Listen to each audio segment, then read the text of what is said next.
네, 오늘도 폴 트림 목사님이 쓰신 영혼을 살리는 말, 영혼을 죽이는 말로 공부하겠어요. 네, 육과 잘못된 목적으로 하나님을 따르는 사람들이에요. 우리가 주변에 이런 거 많이 보죠. 예수님을 믿는다고 하면서 예수님을 믿으면 늘 건강하고 늘 풍족하고 시합을 하면 이길 거라고 생각하면서 하나님을 따르는 사람들이 있어요. 그러니까 건강하고 풍족하고 시합을 하면 이기고 사업이 잘 되고 그러는 걸 목적으로 하나님을 따르는 사람들이 있어요. 이런 복음을 믿는 사람들을 번영 복음을 믿는다고 우리가 하잖아요. 그러니까 이런 번영 복음을 믿는 사람들은 예수님께서 이 땅에서 사역하셨을 때에 먹을 것을 얻고 병을 고치고 귀신을 쫓아내기 위한 목적으로 예수님을 따라다니던 무리와 같은 거예요. 근데 현재 지금 이 땅에서 여러 가지 복을 얻기 위해서 하나님을 왕으로 모시는 사람은 자신이 원하는 복을 얻지 못하게 되었을 때에 분노하거나 낙담하게 되지요.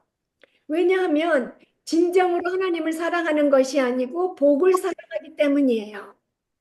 그러면 육적인 떡이 결핍된 환경 속에서 불평하지 않고 기뻐하면서 덕 있는 말을 할 수 있는 참된 기쁨의 근원이 무엇인지 알아보겠어요. 베드로전서 1장 1절에서 9절로 알아보겠어요. 찬송하리로다.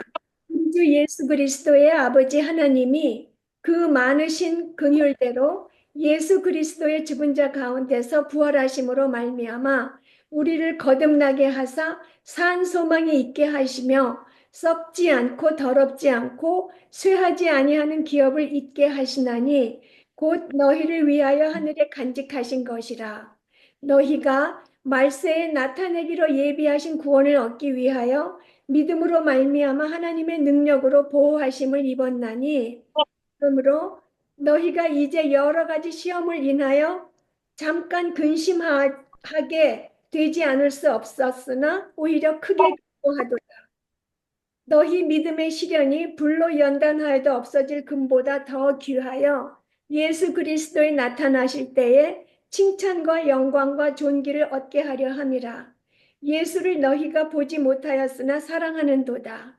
이제도 보지 못하나 믿고 말할 수 없는 영광스러운 즐거움으로 기뻐하니 믿음의 결국 곧 영혼의 구원을 받음이라. 하셨어요. 제가 이거 마이크를 안 꼈어요. 이 컴퓨터에 마이크가 있어서 되긴 되는데 이게 좀 퀄리티 좋게 하라고 우리 남편 마이크 해놓은 게 있었거든요. 근데 그걸 연결을 안 해서 예 연결됐어요.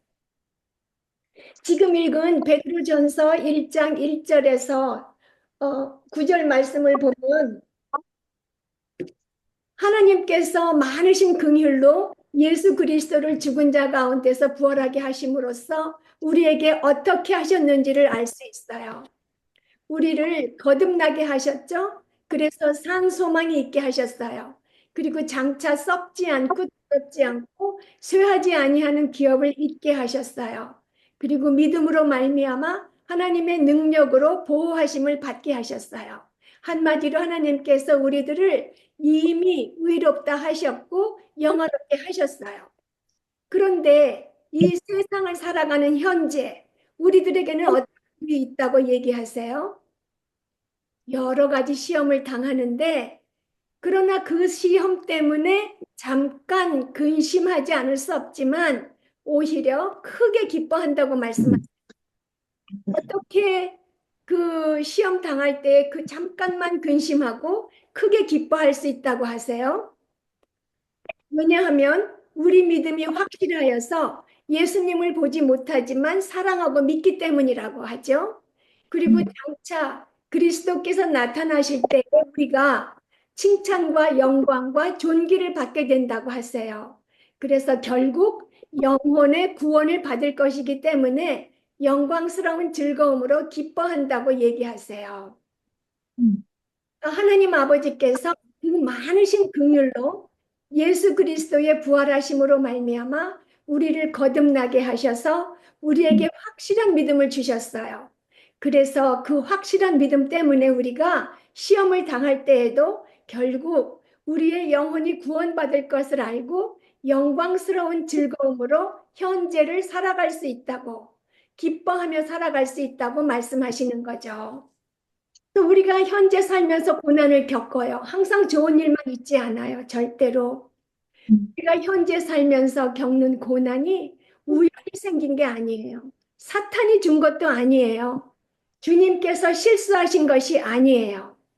고난은 주님의 구속적인 사랑의 증거예요. 하나님께서 구속적인 사랑을 우리에게 이루어 주시려고 우리한테 계획에 맞춰서 우리의 유익과 하나님의 영광을 위해서 주신 거예요.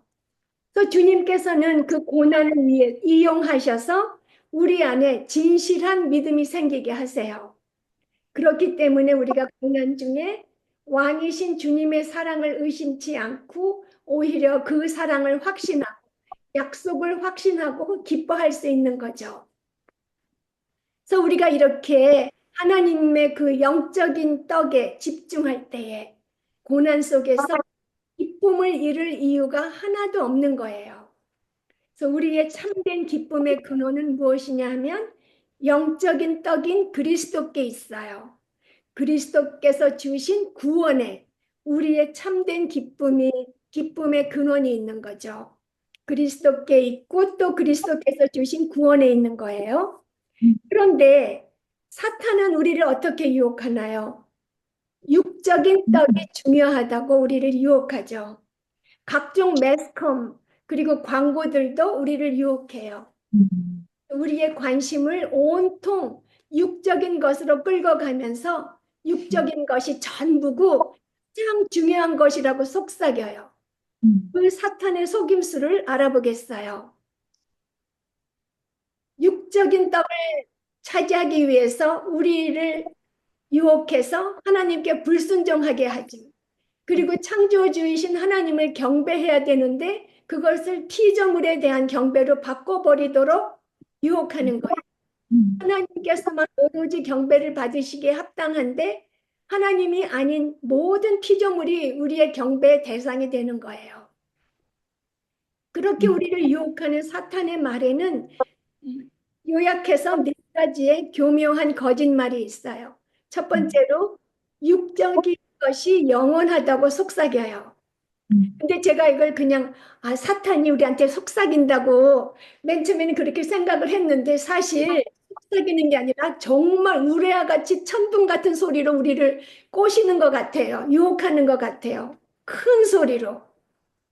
사탄은 그렇게 육적인 것이 영원하다고 주장하지만 우리가 믿게 하려고 하지만 그렇지만 성경 말씀 요한 1서 2장 17절을 보면 이 세상도 그 정욕도 지나간다고 영원하지 않다고 말씀하세요. 지나간다고 하시고요. 고린도후서 4장 10절에 보면 겉사람은 후패하나 겉사람은 늙어서 늙어진다고 영원하지 않다고 분명히 그렇게 말씀하세요. 그리고 사탄은 또 육적인 떡이 유일한 떡이라고 말해요. 죄인인 인간들은 하나님을 잊어버리고 피조물을 신격화하고 섬겨요. 제가 죄인인 인간들이라고 하니까 그 많은 인간 중에서 어떤 사람은 죄인이고 나 같은 사람은 죄인이 아닌 것 같다 이렇게 생각하실 수 있는데 그게 아니에요. 모든 사람이 죄인이라고 하나님께서 분명히 말씀하시죠. 그러니까 모든 인간이 죄인인데 죄인인 인간들은 하나님을 잊어버리고 피조물을 우상 숭배하는 그런 경향이 있죠. 그렇지만 마태복음 6장에 보면 세상에 보물을 쌓아두지 말고 먼저 하나님의 나라와 그의 의를 구하라고 분명히 말씀하시죠. 그리고 사탄은 이렇게 우리에게 얘기해요. 성공은 소유하고 있는 육적 의 분량에 의해서 결정된다고 얘기해요. 그렇지만 누가복음 12장 15절에 보면 삼가 모든 탐심을 물리치라. 사람의 생명이 그 소유에 넉넉한 데 있지 아니하니라. 육적인 떡이 풍족한 것이 성공이 아니라고 분명히 말씀하시잖아요. 그 마태복음 16장 26절에 보면 사람이 만일 온 천하를 얻고도 온 세상을 얻을 만큼 성공했어요. 그러고도 제 목숨을 잃으면 무엇이 유익하리요? 사람이 무엇을 주고 제 목숨을 바꾸겠느냐라고 하셨어요. 진짜 성공은, 참된 성공은 하나님을 사랑하고 이웃을 자기 자신처럼 사랑하면서 살다가 그리스도와 영원히 사는 것이죠. 그러니까 예수님이 없는 사람은 사탄의 그 속임수에 넘어가서 예수님 없이 세상의 모든 것을 얻으려고 애쓰면서 살고 있는 사람은 살아 있어도 죽은 거예요. 살아 있는 게 아니죠. 그리고 사탄은 생명은 육적인 떡에서 찾을 수 있다고 해요. 그렇지만 요한복음 6장 35절에 보면 내가 곧 생명의 떡이니 내게 오는 자는 결코 줄이지 아니할 터이요 나를 믿는 자는 영원히 목마르지 아니하리라고 하셨어요. 예수님께서 생명의 떡이라고 그랬죠. 예수님한테서 생명을 찾을 수 있다고 분명히 얘기하신 거예요. 요한복음 6장 51절에 보면 예수님께서 또 이렇게 말씀하셨어요. 나는 하늘로부터 내려온 산 떡이니 사람이 이 떡을 먹으면 영생하리라. 예수님께서 유일한 생명의 떡이시며 생명 그 자체세요. 그러니까 하나님을 떠나서 생명을 찾을 수 있다 하는 말은 거짓말 중에 거짓말이죠. 그러니까 사람의 생명은 그 사람이 추구하는 떡에 의해서 결정돼요. 그리스도의 떡을 먹고 영원히 살 것인가? 육적인 떡을 추구하다가 영벌을 받을 것인가? 생각해 보아야 되죠. 그러니까 사람의 생명은 그 사람이 무슨 떡을 추구하느냐에 달려 있어요. 그래서 사탄은 생명을 주는 것처럼 말하지만 사실은 사망으로 이끌어 가고요. 사탄의 유혹에 넘어가면 우리가 어떻게 되냐면 세상을 사랑하게 되죠. 세상을 사랑한다는 것은 그리스도를 멀리하게 된다는 거예요. 그래서 하나님을 사랑하고 헌신하는 것을 싫어하게 되고 그리스도와 교제하는 것이나 성도와 교제하는 것이 점점 싫어져서 줄어들게 되고요. 또 하더라도 건성으로 하게 되죠. 그리고 정말 중요한 거는 우리가 사탄의 유혹에 넘어가면 교회를 다니니까 반반 다리를 걸치고 있으면 교회에서 시키는 대로 기도도 해요. 그렇지만 기도를 해도 찬양의 기도도 없고 회개의 기도도 없고 감사의 기도도 없는 거예요. 그냥 다고다고 바라는 소망만 나열하게 되는 거죠. 기도가 사실 기도로 예배 드리는 거잖아요. 우리가 하나님을 찬양하고 죄를 회개하고 감사하고 그리고 우리가 간구를 하는 게 다 있어야지 참된 기도인데 그냥 반쯤 사탄한테 넘어가서 돼 있을 때 그때는 기도를 모양을 내도 찬양과 회개와 감사의 기도가 없고 바라는 소망만 늘어놓게 되는 거죠. 그리고 사탄의 유혹에 넘어갔을 때 우리가 추구해요. 추구하는 게 있는데 그건 무엇이냐면은 결코 만족할 수 없는 것을 추구하게 되는 거예요. 그러니까 육적인 떡은 먹어도 우리를 만족시키지 못해요. 항상 배고파요. 그래서 사탄한테 넘어가면 만족이 없어요.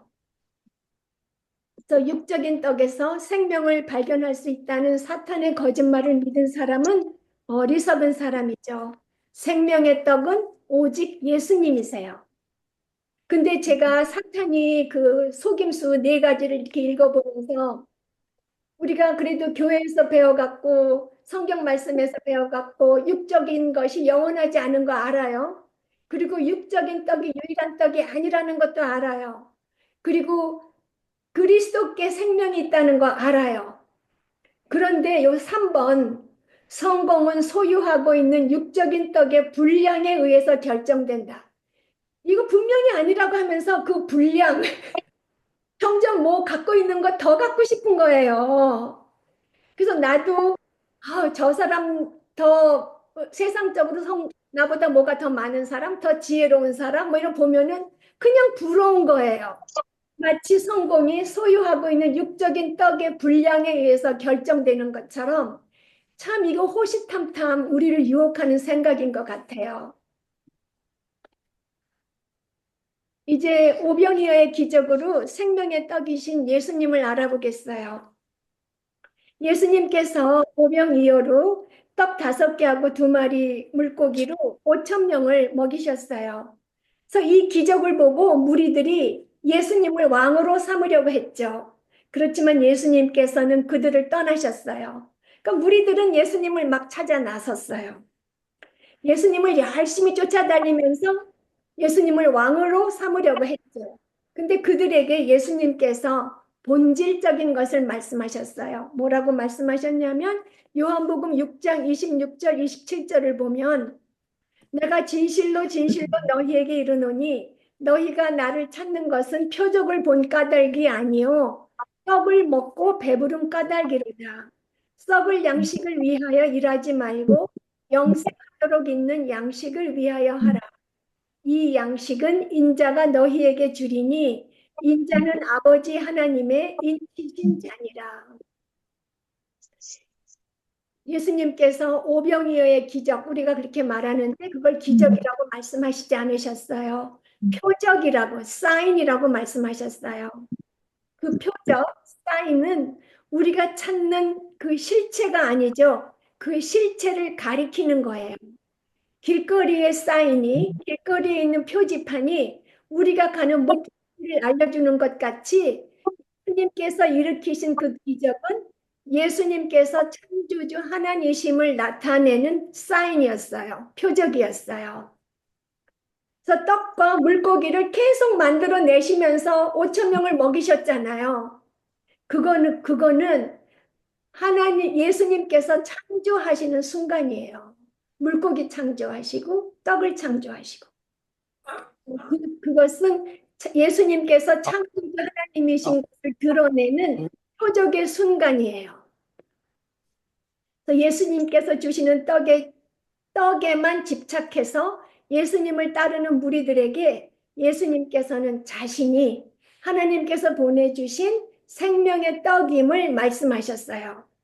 요한복음 6장 35절 나는 생명의 떡이니 내게 오는 자는 결코 줄이지 아니할 터이요 나를 믿는 자는 영원히 목마르지 아니하리라. 예수님께서 나는 생명의 떡이라고 분명히 말씀하셨어요. 오병이어 기적을 통해서 그리스도께서 주신 그 세상의 떡은 육신의 떡은 생명의 떡이신 그리스도를 가리키는 표적이었어요. 그래서 하나님께서 지금 우리에게도 뭘 많이 주셨죠?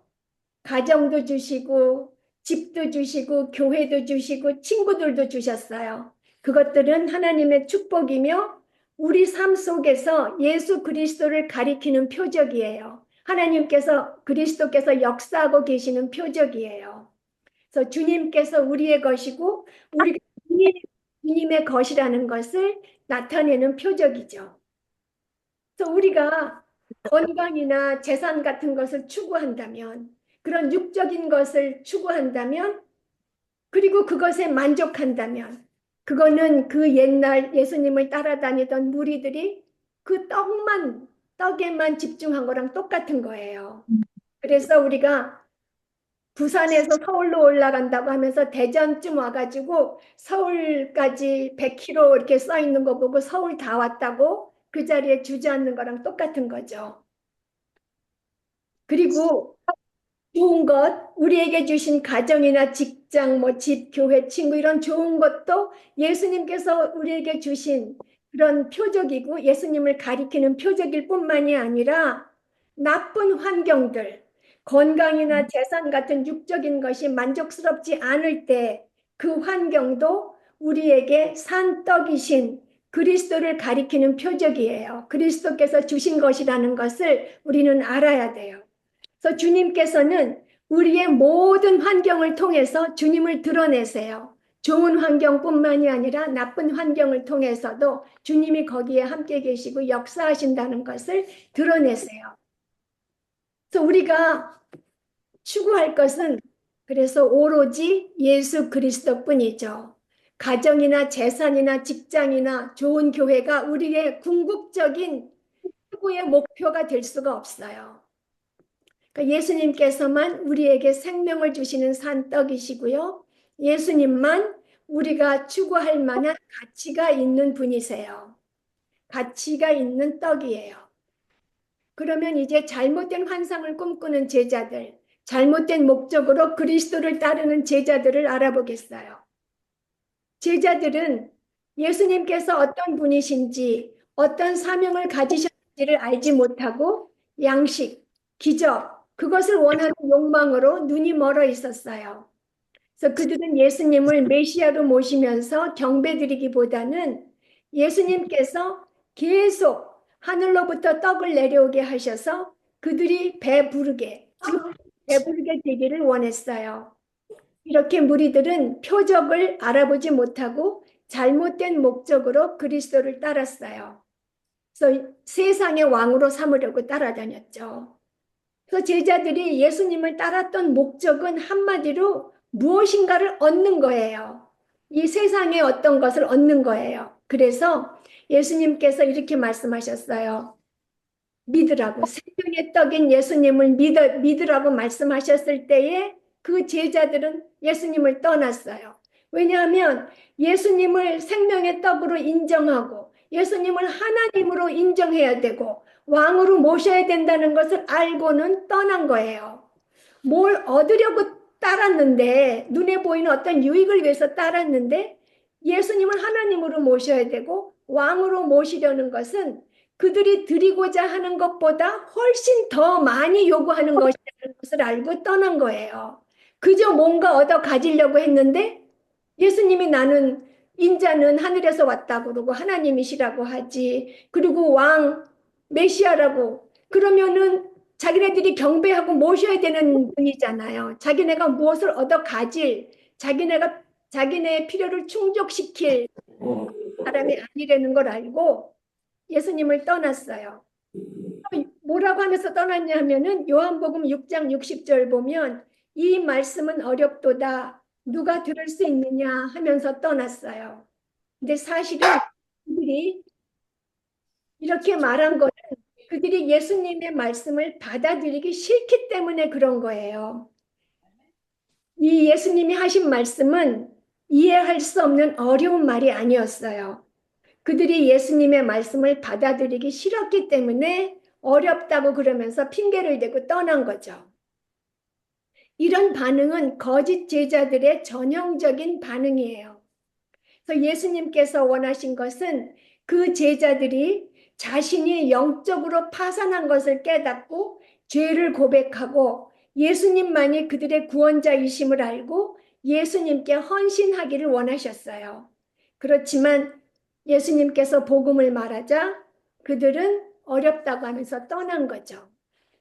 또 그들에게 복음이 어려운 이유는 예수님께서 오신 이유가 그들의 계획을 성취하도록 도와주시려는 것이 아니었기 때문이에요.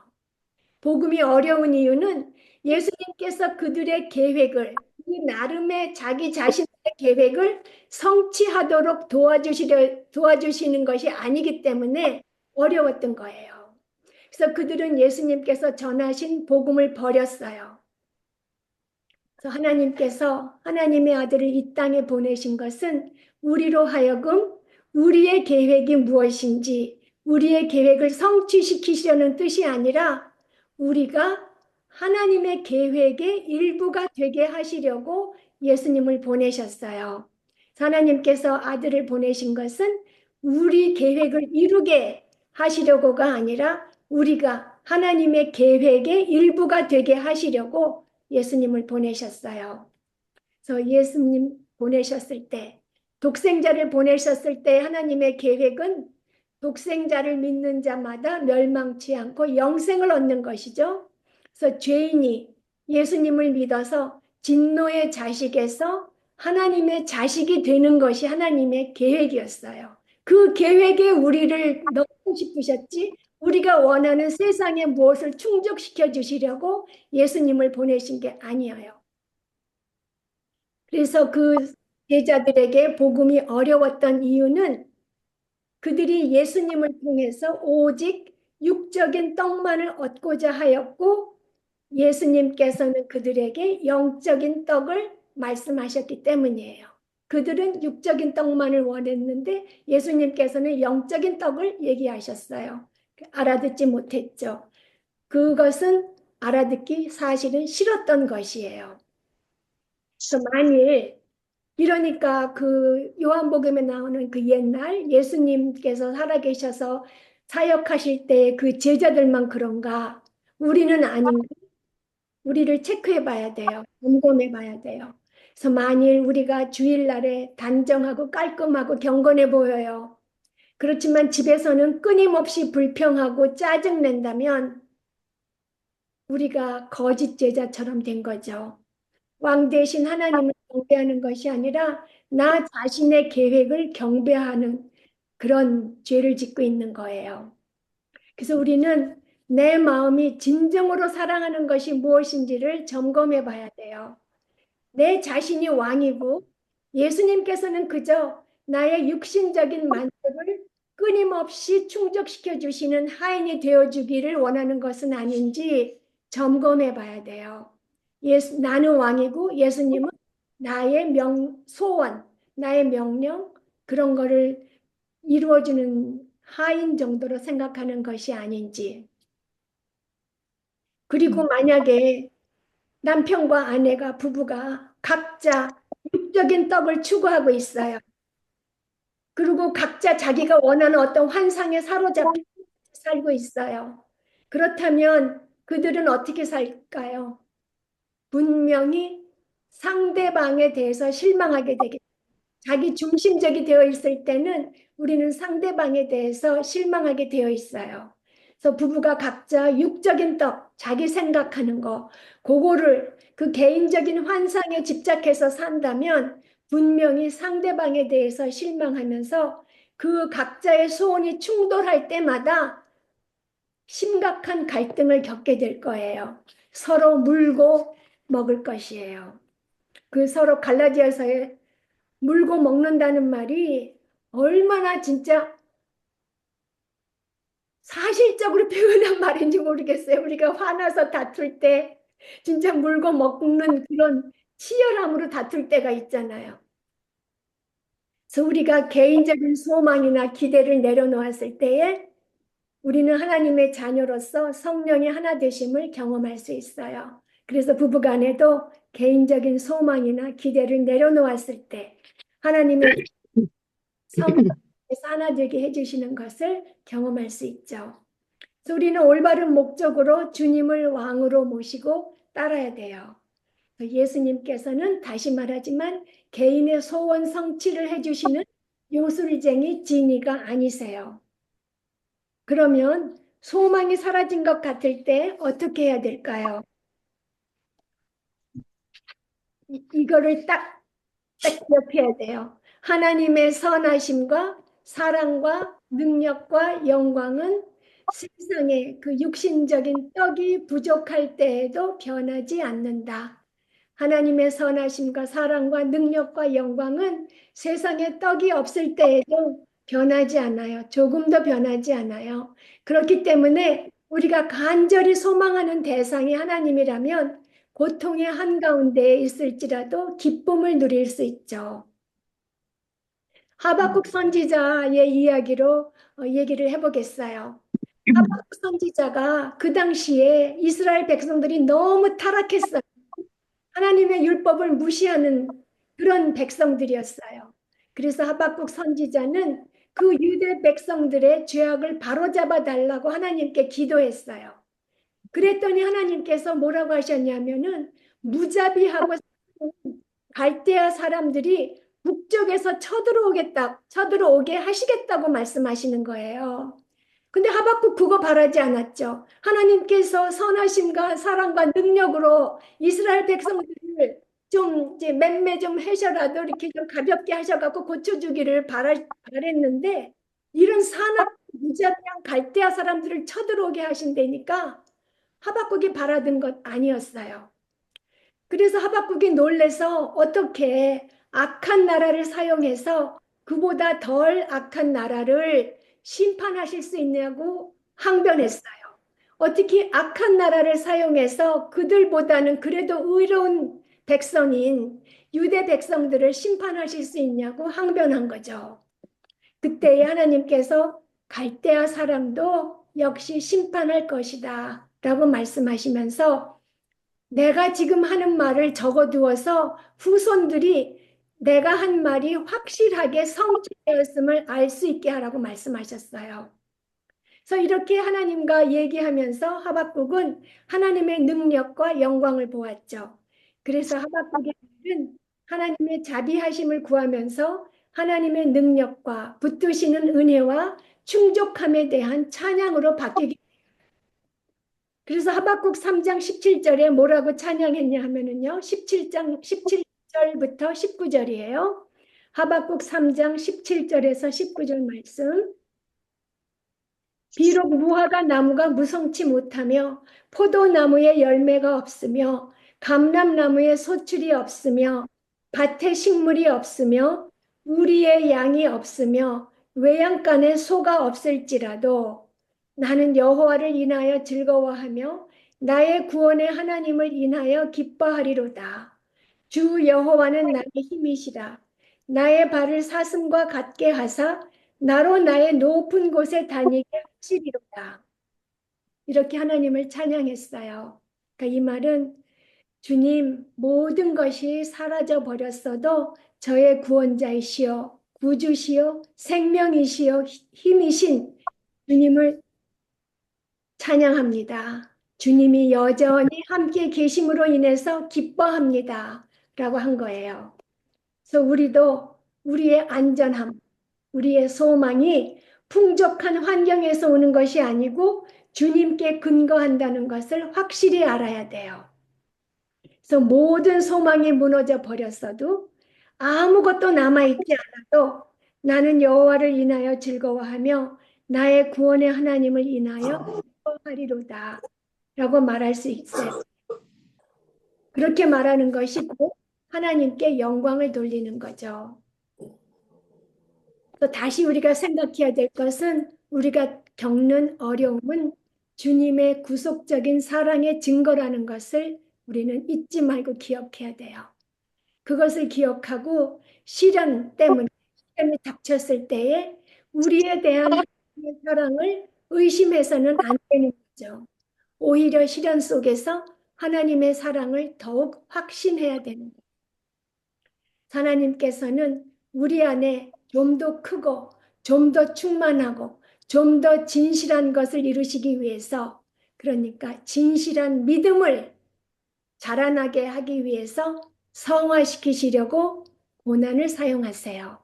그래서 우리는 하나님의 충만하심과 절대 주권과 무한하신 사랑과 완전한 지혜를 의심하기보다는 고난 속에서 경배함으로써 하나님의 그 계획에 하나님의 뜻에 반응할 수, 적극적으로 반응할 수 있어야 돼요. 하나님, 정말 왜 그러세요? 라기보다는 하나님 감사합니다. 저는 주님의 구원을 사모합니다. 저는 주님께서 주실 수 있는 모든 것을 받기를 원합니다. 주님의 뜻이 제게 이루어지길 원합니다. 그런 마음으로 있어야 되는 거죠. 그런 마음으로 주님 앞에 겸손해야 되는 거예요.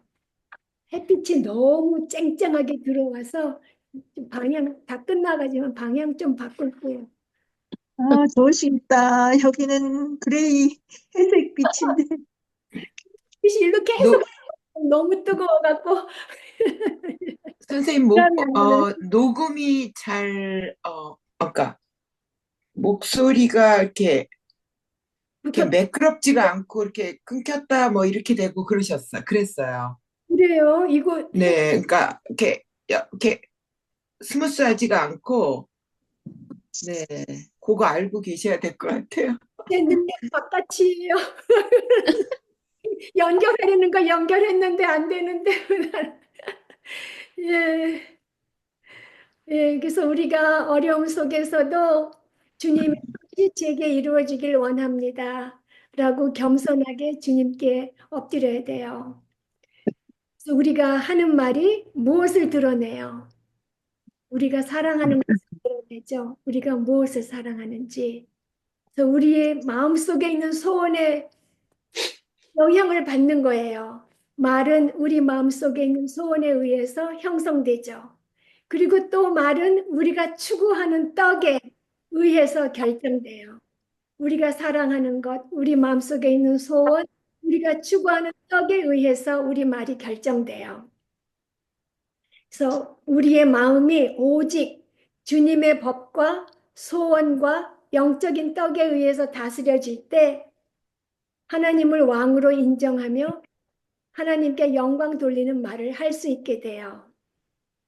그러면 우리 생각해 봐야 될 거. 나는 과연 어떤 목적으로 예수님을 따르고 있는지 점검해 보시기 바랍니다. 기도하시겠습니다. 주님, 저희들은 너무나 쉽게 자신의 욕심과 소원에 사로잡힙니다. 주님을 통해 저희들의 소원을 이루는데 열심을 내었습니다. 자주 성경 속의 무리들처럼 흥분했고 주님께서 저희에게 주신 선물 뒤에 있는 영적인 실체를 보지 못했습니다. 주님, 이제는 단지 저희의 소망과 꿈만 좇는 자가 되지 않기를 기도합니다. 예수 그리스도께 대한 소망을 갖고 저희 모든 삶의 영역에서 주님의 뜻을 깨닫기를 원합니다. 믿음으로 주님의 떡을 먹으며 사랑과 기쁨이 넘쳐 즐거이 순종하는 자가 되기를 간절히 바랍니다. 주님의 사랑으로 인해 감사합니다. 주님께서 저희들 안에서 구원의 역사를 이루시기 위해 은혜 주시고 계속 붙들어 주시고 자라나게 하여 주심에 감사드립니다. 육적인 떡을 경험하지 못할지라도 기쁨과 믿음, 용기와 순종으로 더욱 굳세어지기를 기도하며 주님의 도우심을 간구합니다. 그리고 저희들이 하는 모든 일이 주님께 영광 올려드릴 수 있게 되기를 예수님의 이름으로 기도드립니다. 아멘.